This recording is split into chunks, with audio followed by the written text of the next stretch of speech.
Hey everybody, I'm Anna McEwen.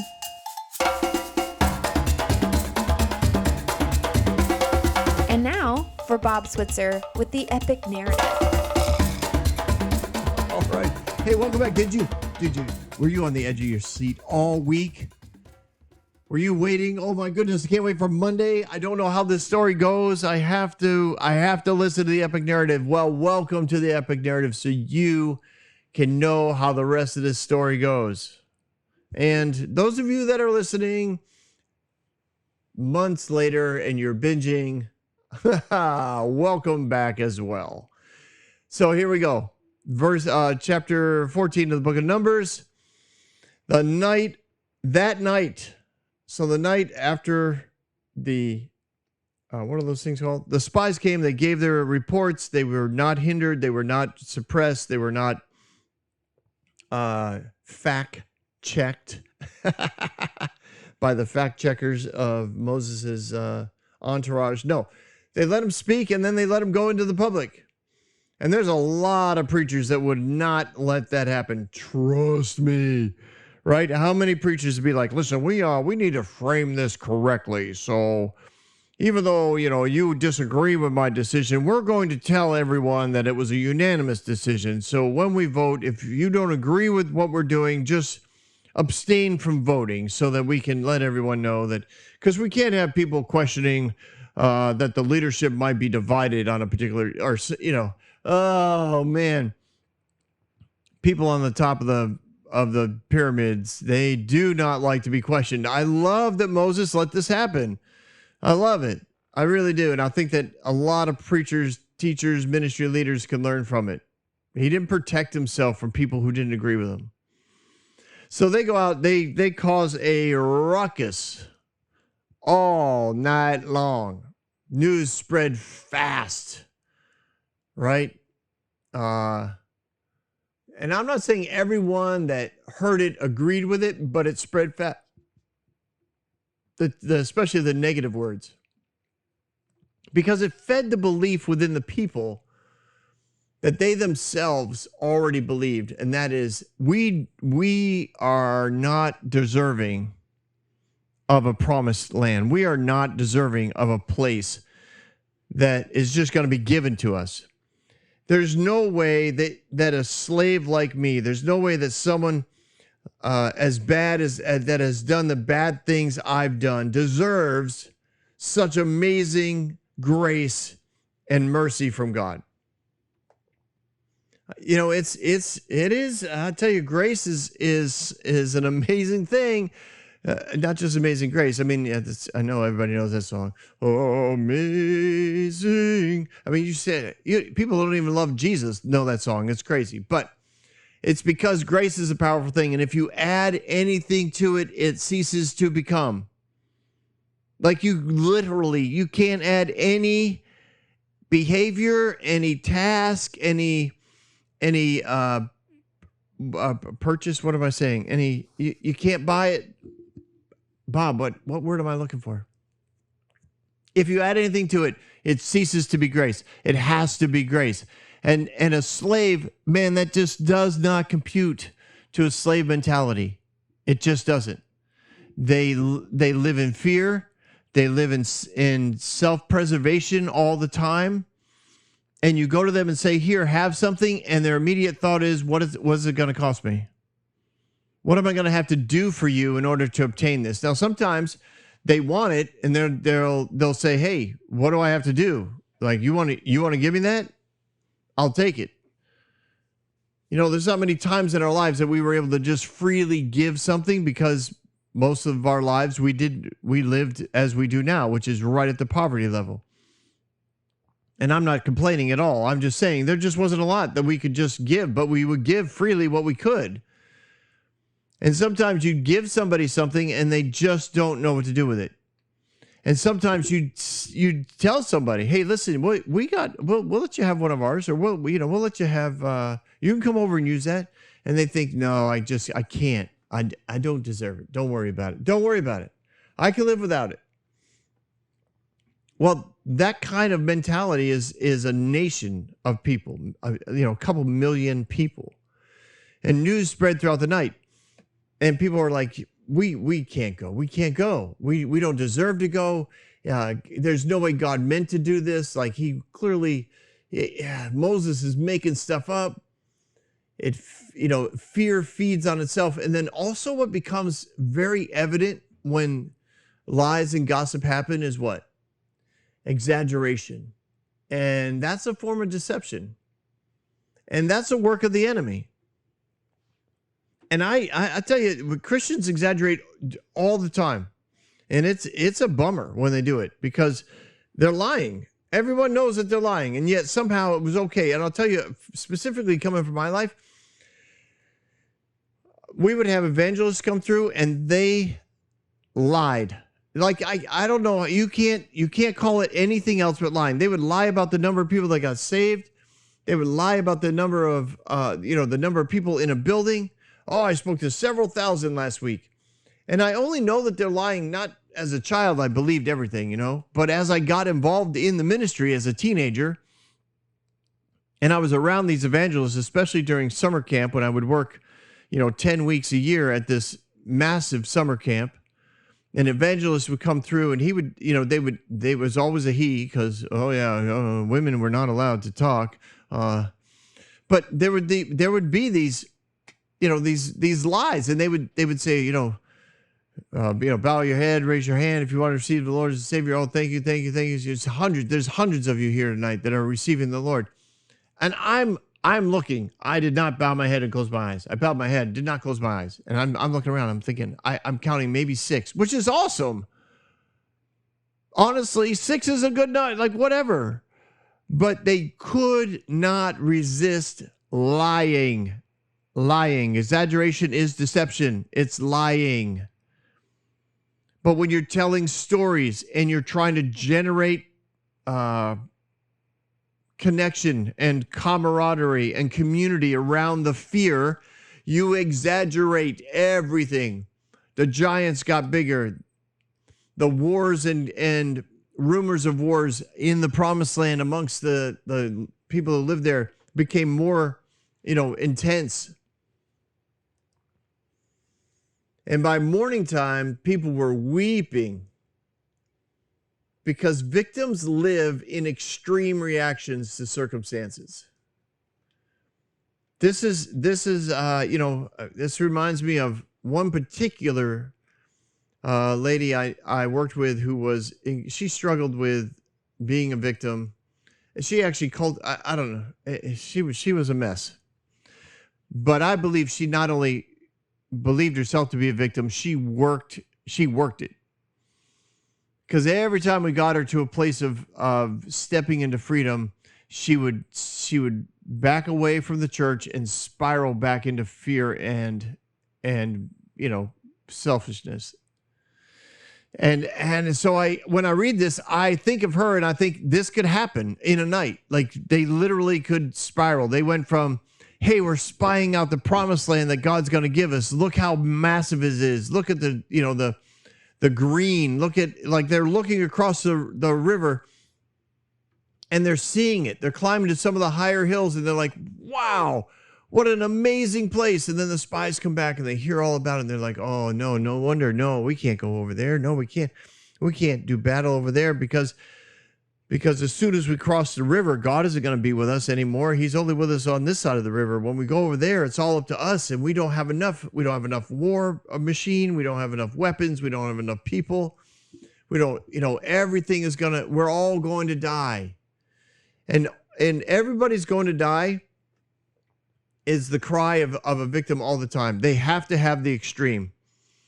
Every time this particular lady, every time she would talk about the fact that, she got to lose her house and she got to lose her child and her child won't get an education and she won't be able to get a job and she doesn't have it. She can't, like, everything ultimately was like, I am on the verge of death and homelessness and you've got to help me. It didn't matter what she needed.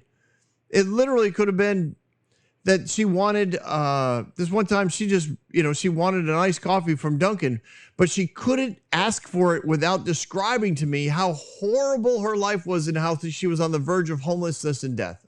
Every time. So when I read this, that's what I see. So those are my filters. I see people who went right to the extreme. And it says, all the Israelites grumbled against Moses and Aaron in the morning. If only we had died in Egypt or in this wilderness. Why is the Lord bringing us to this land only to let us fall by the sword? Our wives and children will be taken as plunder. Wouldn't it be better for us to go back to Egypt? Like, they don't plan on living in the promised land. This is how bad it is. They're saying, listen, we should have died in Egypt. We've come all this way. We're just going to die there.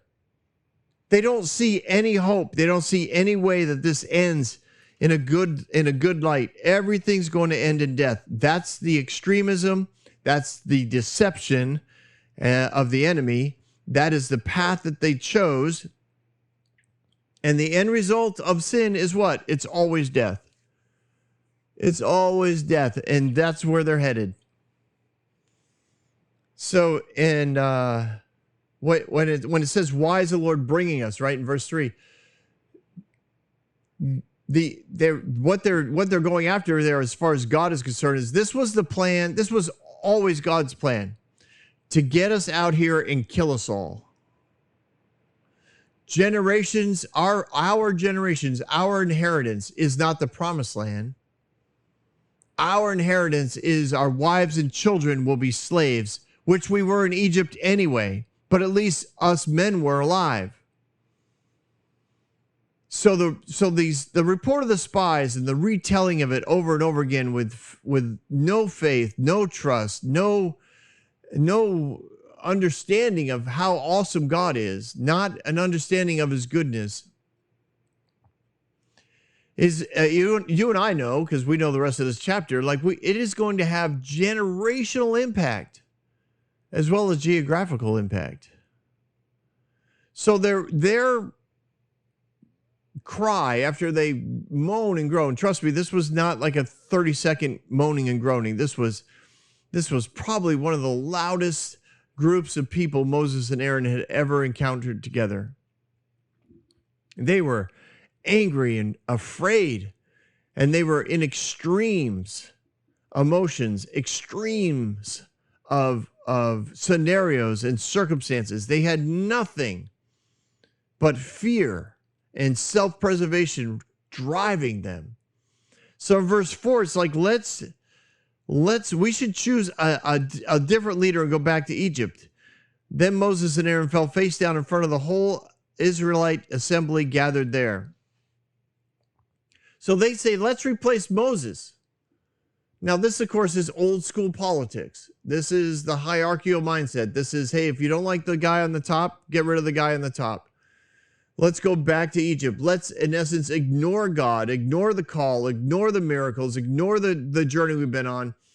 We will control God. We will tell God we want to go back to Egypt. We just need a leader to talk to him, because Moses keeps telling us what God's saying. We need somebody to go tell God what to do. And again, that's from what? Idols. That's the idol mentality. That's the idea that you can tell gods what to do. If they really like you, they'll take care of you. And if not, and in this case, they don't think God likes them, they're like, then you need to tell them something different. Now, Moses and Aaron fell on their faces. Now, this is different. Remember, back when, back in the calf thing, back in the book of Exodus, the calf thing, Aaron didn't stand with Moses. Remember, he considered what the people said, and he was like, all right, we're going to replace Moses. He tried to delay it, if you remember correctly. I think we do.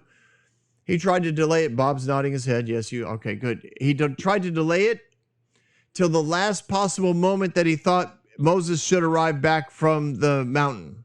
And Moses didn't. So at that point, he went forward with the plan to replace Moses with the calf. This is different. He's not willing to replace Moses, and he's not willing to be the one who replaces Moses. Like here was an opportunity, if that's all he was looking for. This was an opportunity where he could have stood up and said, I will take you back to Egypt.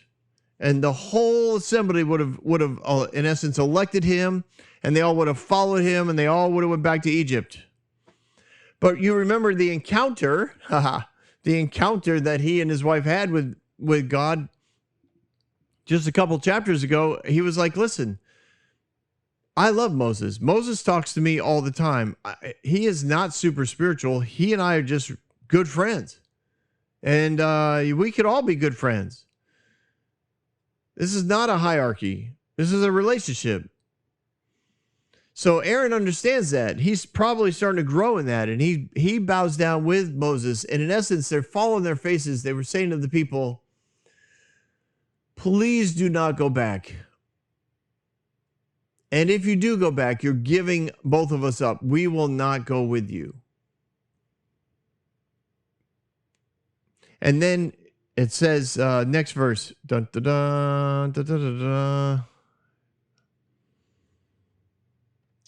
Joshua, son of Nun, and Caleb, son of Jephunneh, who were among those who had explored the land, tore their clothes and said to the entire assembly, the land we passed through and explored is exceedingly good. If the Lord is pleased with us, he will lead us into that land, a land flowing with milk and honey, and he will give it to us. Again, this is not, he will wipe out everyone and kill them all. He's got to give it to us. We don't know how he's going to do it. It could be, maybe we'll go to war, but we might not have to. The enemy likes to kill people. Maybe they're all set up just like Egypt. Maybe they're all set up for plagues. Who knows? We'll be fine. He'll give it to us. Do not rebel against the Lord. Do not be afraid of the people of the land, because we will devour them. We'll overtake them. Their protection is gone because the Lord is with us. Do not be afraid of them. They had probably been awake all night. They had tried to convince many people who would walk up to them. It'd be like, no, guys, it's not that bad. It's not that bad. We can do this. God will give it to us. They had, they talked about the faith that they would need. What am I reading? Oh, they tore their clothes. Oh, yeah. So tearing the clothes is signifying a mourning of death. And what they were mourning was the death of faith of the people in God, because they knew how good God was and that God would come through for them. They had seen what God had wanted to give the people. They saw the promised land. They were like, you don't know what you're giving up. You don't know what you're rejecting. God wants to give it to you. And you're saying that he can't. You're saying God can't do what he said he'd do. You don't know what you're rejecting. You don't seem to understand what God is offering, and you're telling him he can't do it. And when they say the protection has departed, they're saying, listen, God battles on our behalf. The enemy, they could end up fighting each other. Trust me, they're already on the verge of war all over the place. Skirmishes going on all the time. If we walk in and set up camp wherever along the Jordan, they could end up all killing each other. We might even have to lift a sword. Like they were just trying to show that there was different ways of looking at this, that there was hope, that they didn't have to just go in with this fear-based murmuring and selfish preservation all the time. And the assembly listened, evidently, and they talked amongst themselves and said, you know what? Let's kill them. That's a horrible response. Whole assembly talked about stoning them. So God gets really bright.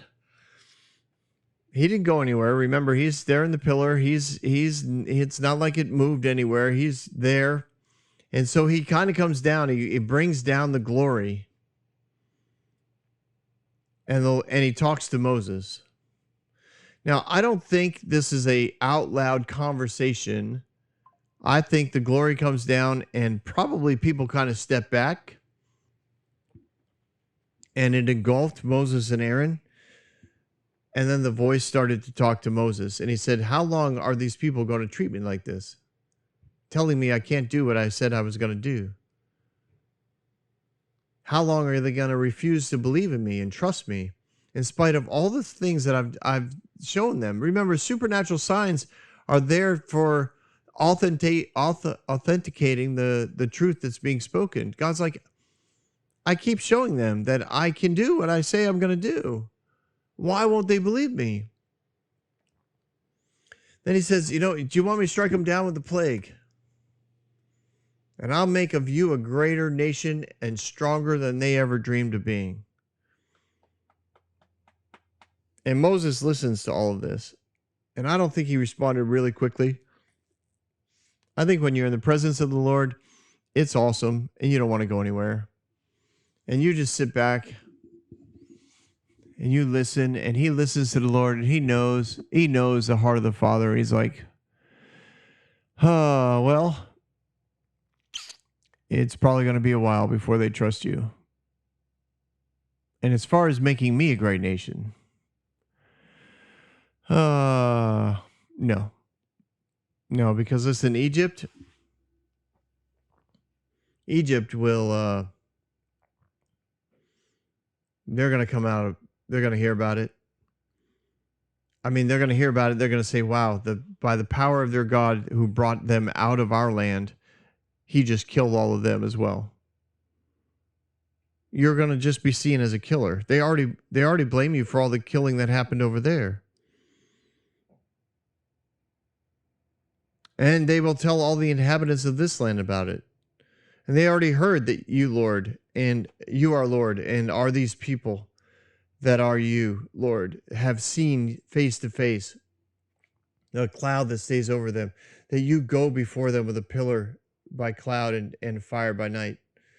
If you put all these people to death, leaving none alive, the nations who have heard this report will say about you that the Lord was not able to fulfill his promises, so he slaughtered them all. So at some level, these are not answers that obviously the Lord needs, right? People have said, if God asks you a question, he's not looking for answers. But Moses hears the question, and he's like, all right, in essence, let me process this out loud.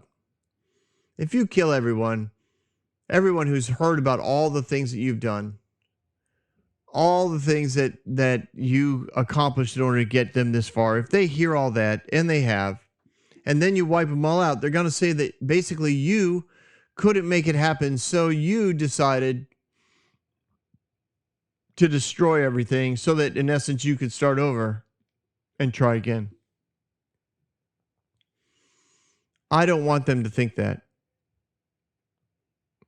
I want them to understand that you are awesome. That in verse 17, now may the Lord's strength be displayed just as you've declared, that the Lord is slow to anger, abounding in love and forgiveness, forgiving sin and rebellion. Yet he does not leave the guilty unpunished. He punishes the children, we talked about, to the third and fourth generation. In accordance to your great love, forgive the sin of these people, just as you have pardoned them from the time they left Egypt until now. And the Lord replied, I have forgiven them. I love these descriptions in the Old Testament where God sounds like Jesus, because that's who he is. So many people that read the law, they don't see God as being slow to anger, abounding in love, forgiving sin and rebellion. They forget that part of the verse. They like the part that says, oh, he will not leave the guilty unpunished, and he will punish the children for the sins of their parents to the third and fourth generation. Again, ignoring the fact that if you actually, decipher and break down that, what he's saying is that you will have generations of people, descendants, who will be susceptible to that sin because it is part of their spiritual heritage. And so, yes, we have to be careful. But I forgive. And I'm loving, and that's the way it is. And what does he do? Verse 19, in accordance with your great love, forgive these people. And in verse 20, he's like, I've forgiven them. Like, it doesn't take a lot of work.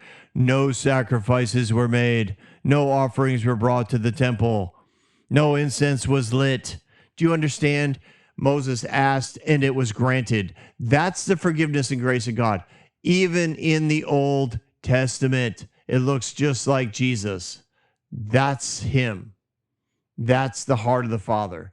And Moses knew that. So when God asked him a question, he wasn't looking for answers. He was saying, let's process this, Moses. Do you want me to start over with you? Do you want me to wipe these people out and start over with you? And Moses processed it out loud with God. And in the end, he asked for forgiveness for the people, and God granted it because that's who God is. His true character came out.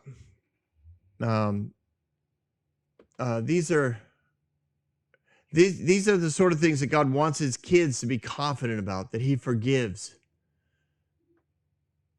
That he forgives immediately. That if they talk to him, he will listen. Now, the wages of their sin is death, right? God forgave them, but the results of their decision was they were now going to be on a 40-year journey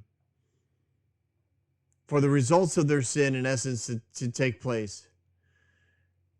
The enemy could have come in and said, listen, you all deserve to die. I'm going to kill you all now. But instead, I believe God in his grace and mercy opened up a window and said, okay, we're going to give everyone 40 years to walk this out. Everyone over 20 will make it to 60 at least before they die. Generations will go on. Joshua and Caleb, they're not going to die in the wilderness. They will get the land that they want. And the land that Caleb wanted, the land of the giants, that was really, that was, a lot of people talk about that. He wanted the land of the giants, and that's a really cool thing. Caleb probably was a pretty awesome character, gnarly dude who just wouldn't take grief from anybody. And he had a great time. Evidently, he was 80 or something when he went to that land of the giants. And again, giants weren't necessarily in large packs or anything like that, but still a pretty scary land to be taking over. But it was also the land of Abraham, and many believe it's where it's where I'm reading Joshua get the land. Where Abraham was buried. So the 10 spies lead the rebellion, and they all die. The weight of sin will create a death culture, and the enemy will deflect the responsibility of that to God. He doesn't like taking credit, where he likes God to take credit for killing people. And yet is the enemy who always kills and destroys. So after all that happens, it says, when Moses basically reported to everyone, listen, God has forgiven you, but because of the rebellion that you chose, the enemy is going to ultimately kill you. So we're not going to go into the promised land until all of that is done, and it's going to take about 40 years, about a year for every day that was spent exploring the land. So we're going to wander the wilderness. It's part of the results of the choices you made. Your lack of faith, lack of trust, lack of even remembering the goodness of God and his miracles. We're going to move on. So early the next morning, a bunch of people who mourned bitterly after they heard that they were not going to get to go to the promised land or back to Egypt. I guess they were upset about both. They decided that they would run to the highest point of the hill country. They said, hey, we are ready to go. We are going to enter the promised land. We will kill all the enemies that are in front of us. They were like, let's do something. Which is usually the approach most people have when they've done something that they believe to be wrong, right? And God's like, it was wrong, but you can't fix it by behaving differently. You fix it by asking forgiveness. They decided to fix it by behaving differently. So they grabbed their arrows and their spears. They grabbed their swords and their daggers. They ran up to the hill country. And Moses is like, no, don't do it. We're going to go into the land the Lord has promised. Surely we have sinned. And Moses is like, why are you disobeying the Lord's command? This is not going to go well. Don't go up. The Lord tried to warn us. He's like, you're not ready. Don't go in. Stay out here. It'll take about 40 years. We'll get everything ready. Go for it. We'll go for it again. Nope. They're gonna make it happen. Again, such a slave mentality. I'll make it happen. Whatever it takes, I'll make it happen. We can't, reverse the results of our choices just because, especially if we didn't repent. Now, they felt bad for what they did. They truly did, but they didn't. There's no evidence of repentance. Moses asked for forgiveness. God forgave them, but there was no act of repentance. So they decided, let's do something for God. We'll take some action. We'll go up on the mountain. We'll take on the enemy. We'll show the master that we are willing to die for him, to prove our value to this harsh overseer. We will prove our value by showing him that we are willing to die for his name. And a lot of them did. Moses tried to warn them, don't do it. This is a really bad plan. But a bunch of them ran up there anyways. The Amalekites and Canaanites will be there to face you because you have turned away from the Lord. He will not be with you, and you will fall by the sword. Nevertheless, in their presumption, they went up to the highest point of the hill country, and neither Moses nor the ark nor the Lord's covenant moved from the camp. And the Amalekites and the Canaanites who lived in the hill country came down and attacked them and beat them down all the way. They went up just headstrong, just believing the lie that they could make God do something. Through their own human effort and human sacrifice, they could make God happy again, and God could change the 40 years in the wilderness. But this is not the way God was going to take the land. They believed God was going to leave them if they crossed over. If they took on the land, they believed they had to do it alone. And God's like, that's not how this works. You being enslaved or dying for me is not some sort of payment to me for getting you out of Egypt. That had to be so hard for them to conceive in their minds. What God did for us, we don't have to pay for. We don't have to do anything to make God happy that he did that for us. How many times has God given you or granted you something that you greatly desired, and then you spent time or the rest of time trying to make sure God knew by your sacrifice how much you appreciated it, when all you had to do was tell him?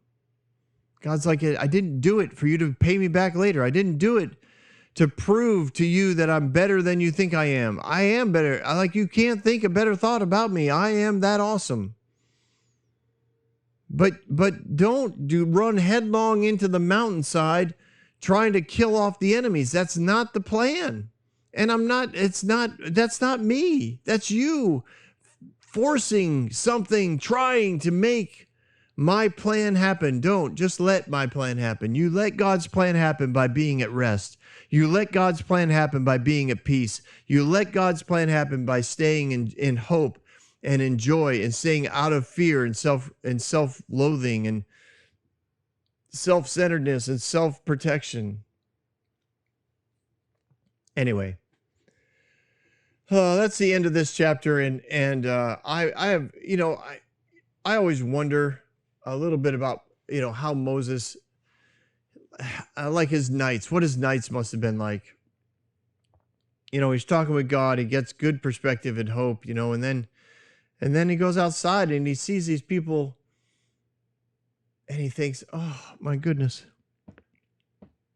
when will they know? When will they? When will they? And then somewhere in there, right, he sees all the destruction, like a bunch of people die and they're chased down to into the valleys, and he's like, I told them not to do this. And now I get to spend 40 more years in the desert with them. I had a chance. I could have started over. This is twice now God made him that offer.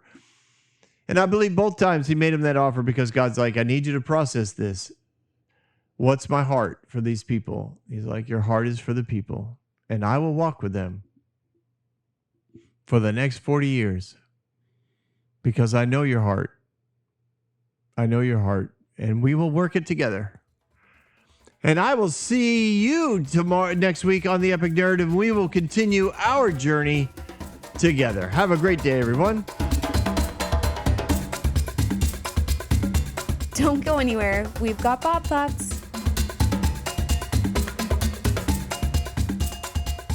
Well, season 4 is rolling along. Here we are, done with episode 24. And what did you think?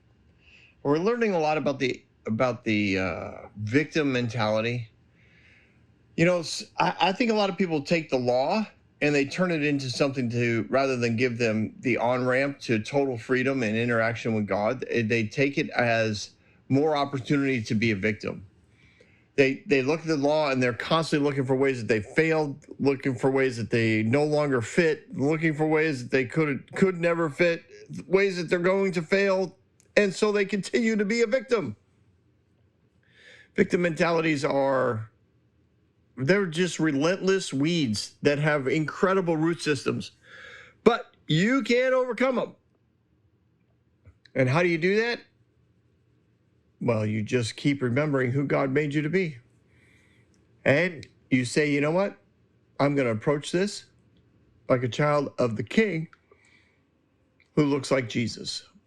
And I'm not going to come up with ways to beat on other people, or I'm not going to come up with ways to guilt other people or put, quote, shame on them, right? How many times have you heard people say that? Shame on you. No. God doesn't put shame on me. You can't put shame on me. And so you no longer maintain that victim mentality. But man, it takes practice, and you got to be at it a long time. And that person I've referred to her before because it was probably one of those extreme cases. And because it was part of my life, it just became one of those things where it's like, wow, every time I think of a victim, I think of this young lady, and it just was uncanny how often, every single time she needed something, there was never an opportunity to just be like, hey, is there any way you think the church can help me out here? It was always like, Pastor Bob, you don't understand. I'm going to die. And if you don't help me, like nobody else will help me. And this person hates me, and that person hates me, and this church is an evil church. They don't love God. They don't love God. You love God. If you love God, you're going to help me. Like it just going around and around and around. It was, that's what the victim will do. The victim mentality will just spin you in circles. It's quite uncanny. But I hope none of you are dealing with victim mentalities. I hope instead you're bringing freedom to people who are struggling with it. Because the kingdom of God is all about love, and love brings freedom to everyone. The freedom of choice and freedom of expression. It's a precious thing, freedom is, to love. So I also wanted to, some people have asked me, some influential people in my life, and I thought of a guy. I'm gonna promote something that a friend of mine is doing. He did not pay me for this. He did not. But his name's Tyler Johnson. Tyler's been a part of Kingdom Mentalities for a long time. And talk about a guy who has tremendous understanding of the grace and love of God. He just expresses the grace and love of God in power. Like I don't know. He is a unique, amazing person. And because of that, honestly, he at one time was invited to multiple churches because he gave an amazing expression of God's grace. He He actually wrote a book called How to Raise the Dead. And you'd see a book like that and think, oh, this is about some crazy guy who thinks you can raise the dead. Well, first of all, we're supposed to raise the dead, but really it's about God's grace and love. And that's the power that we carry with us. And it is enough power to raise the dead. So that's a good book to go get. He also wrote another amazing book on testimonies called And the Dead Shall Be Raised. And it's all about the history of Christians raising the dead and documented cases. Oh, man, it's fascinating. What a book. You want to be encouraged as to the power of God's grace and love. Get that book. But I will move on to what I was going to say, which is he actually runs mission trips. His organization is called Overseas Missions. And don't go if you're not ready for it, because I'll tell you, this guy, like I said, he is a radical expression of God's love and grace. So when you go with him, you will be in brothels, you will be on the street corners, you will be in drug infested locations, you will be in very dark, spiritually dark places, and you are going to bring the love and light of God. Now, you will do it together. He doesn't abandon you in some horrible place, but he is there. Last time they actually went to a strip club, unbelievable missions field, and the way that they transformed that place, unbelievable. When you in essence rent a prostitute for a night, and all you do is show her the love of God, not by yourself alone in a room, no. But they do the hair and the nails, and they buy groceries, and they help with the kids, and they one time they bought the lady had a cart and had sold cookies and candy and stuff on the street, and then the cart got ruined, and so she started to do prostitution because she had no other way to make money. So they bought a cart, and then they bought a ton of supplies. And they, gifted this all to her the next day, and she didn't go back to prostitution. And she totally transformed her life because of the love of God. And that's what you're going to do if you go with him. But I do know, some of you are thinking, well, if my pastor ever found out that I went to a brothel to, quote, bring the gospel, well, then don't go on the trip, because I don't want you to get in trouble with your pastor. But if your church, is going to question you on stuff like that, then, maybe consider other things. But man, if you really want to do something crazy, he goes to places like India, Colombia, Peru, Romania. He goes to some pretty dark places. You will have a blast. And if you reach out to him, say, hey, I heard about you on the Epic Narrative, and ask about Bob Switzer, because he'll know me. He knows me. You'll have a blast. All right, that's it from here. I hope you're having a great day. I look forward to talking to you again next week on the Epic Narrative.